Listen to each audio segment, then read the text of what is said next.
In interpreting April's transference test of Paul, I speculated that if April had told her parents that she had cancer, they would traumatize her through an emotional reaction that in effect told her that she wasn't worth valuing and protecting. In her third session with Paul, April indicates how her parents could convey such a message by telling Paul about a time when she fell out of a window. I did fall out of a building once. When? We were on vacation in Miami. I was only 10. My mother is obsessed with Cuba. Cuban music, Cuban food, Cuban culture. Anyway, we were down there without my brother. We left him for the first time ever, I think, with my grandparents. Just me and my folks.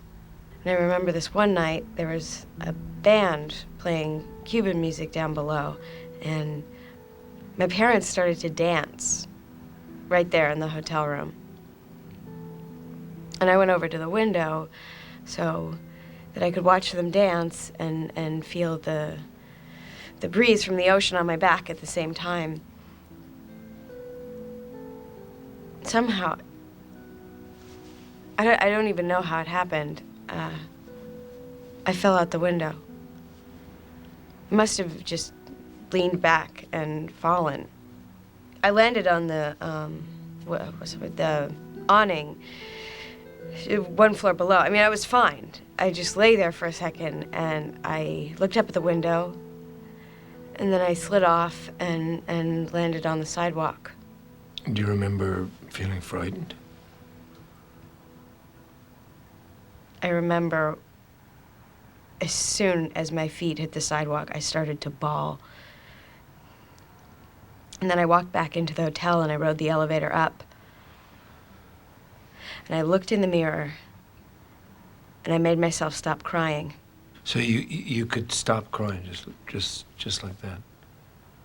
I just looked at myself and I said, April, you have to stop. And I did. I can still do that.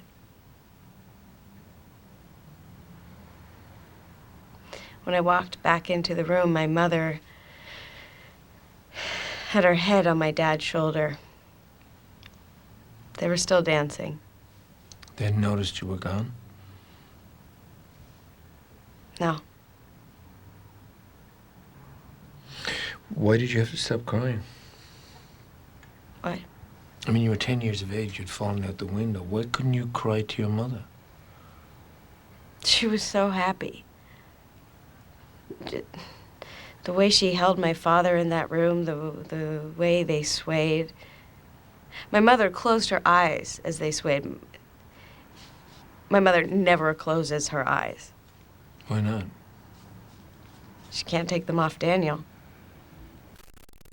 To understand this story and Paul's reaction to it, we need to start thinking like a small girl who was neglected and taught that she was a burden to her mother. April reacted to this traumatizing message by trying to provide for her needs herself. When Daniel came along, her mother devoted much time to him, time she never spent on April.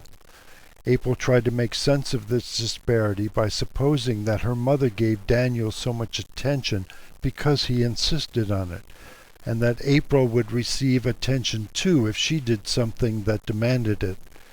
April tested her face-saving rationalization by falling out of the window in hope that her mother would minister to her, as she would to Daniel.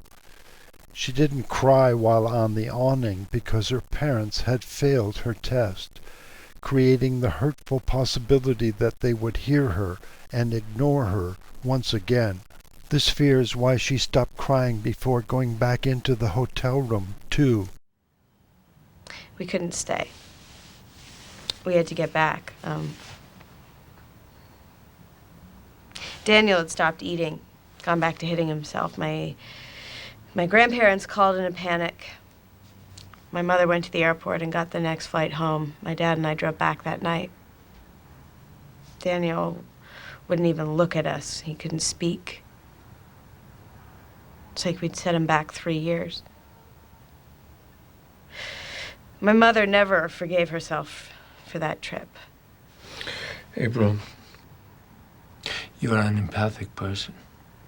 The way you talk about your brother, the compassion you feel for him. But you can be an empathic person and still feel contradictory emotions, still feel anger, still feel jealousy. Why would I be jealous of Daniel? Maybe because your mother never closes her eyes to him. Daniel was allowed to show your parents how he was feeling. When he got upset, hurt, or scared, they knew it. Whereas you had to be perfect. You fell out a window and your mother had no idea. You can't blame her for that. Jesus, don't talk about her like that. How am I talking about As her? if she was a bad mother. She's a great mother. She gave me my confidence, told me how smart I was. She made me feel like I could do anything. But maybe as a child you took that to mean that you shouldn't depend on her, that you should take care of it all on your own. I'm not going to do this. What are you not going to do? Slam my mother. She may not have been perfect, but she did her best. She could have been a professional ballerina. Okay, she trained at Juilliard, but she gave all of that up so that Daniel could have some semblance of a normal life. I understand. That he could not feel like such a freak. So don't sit there and tell me that she made all these mistakes. She didn't have a April, choice. I'm not attacking your mother. I'm just trying to understand why you can't tell her that you're sick. Well, because how much more can she take? It's not your fault that she had to deal with Daniel. Lately, Daniel has been doing so much better. She finally has some time on her hands. He's living in this group situation. He's got a job at the library stacking books, and she has started to teach a dance class for little kids. And I went to meet her there. She's having such a great time. I am not going to take that away from her. And do you think that being sick will do that? She would stop teaching the class. She thinks she has to drop everything to take care of me. Maybe that's okay if she does. Maybe she should stop teaching for a while to help take care of you for a little bit. No, she is finally getting the chance to live a little. No! April, I respect your wanting to protect your mother, but I think at a deeper level you're also trying to protect yourself from seeing your mother's fear of you, from feeling how much danger you're in.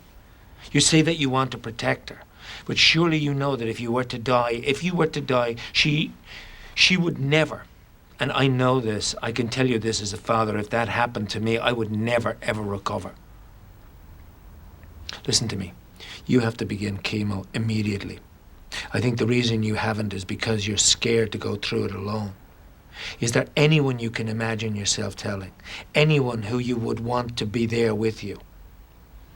I can't. You can. It's too horrible. What am I supposed to say? How am I supposed to tell her that her daughter... You mean you. You. That I have cancer. No, I can't. It's too horrible. April fears to tell her mother about her cancer only partly because she believes that her mother would dutifully bring her own life to a halt to minister to April's needs. A much greater fear is that her mother would find some excuse for not doing so, that she would leave April to fend for herself as she had done in that Miami hotel room and throughout April's life.